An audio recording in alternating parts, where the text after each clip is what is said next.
The Florida Panthers beat down the Boston Bruins in Game 2, tying the series, and I have to say the Florida Panthers have wildly impressed me. They kept the Boston Bruins on their heels for most of the game. It was a 2-2 game at one point, and then the Panthers, they ended up scoring 4 straight and kind of putting this game out of hand. What I noticed about the Florida Panthers that make them extremely successful against the Bruins, their forecheck is fantastic. They do not let the Bruins breathe in their own end.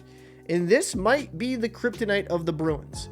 I've noticed in certain plays like McAvoy and other defensemen forcing plays up the board instead of taking the safe play. If you do that against the Panthers and throw the puck up into traffic, it will most likely end up in your own net. Sam Bennett came back and scored. Eric Staal scored a nice wrist shot from the slot. And Montour scores 2 in this game. Verhaeghe, who didn't really show up well in the first game, he got a goal. You gotta really like what you saw. Your core players for the Panthers played very well and stepped up in crunch time. They're not going to go out quietly. I know a lot of people were expecting this to be a sweep. I myself picked this to be in 5, but the Panthers are making sure this is going to be a tight series. So does this change my prediction? I think it's one game. Bruins didn't look themselves. Patrice Bergeron is out. There's a lot of factors going on why the Bruins aren't playing well, but I'm also not going to take away how fantastic the Panthers' forecheck is and how relentless they are in the Bruins' end. One more thing before I go.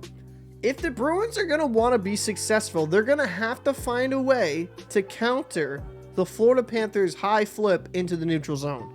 They struggle with that in transition. Monty will most likely go through some film and try to find a way to counter that. But that unique way that Florida plays, I just think is throwing the Bruins off. And hats off to Maurice. He's really got these boys playing. And heck, with how well they played, Panthers ain't no pushover. I would be interested to know what your takeaways from this game were. I'm Captain Paul, and I'll see you in the next one. Well, Panthers all smiles.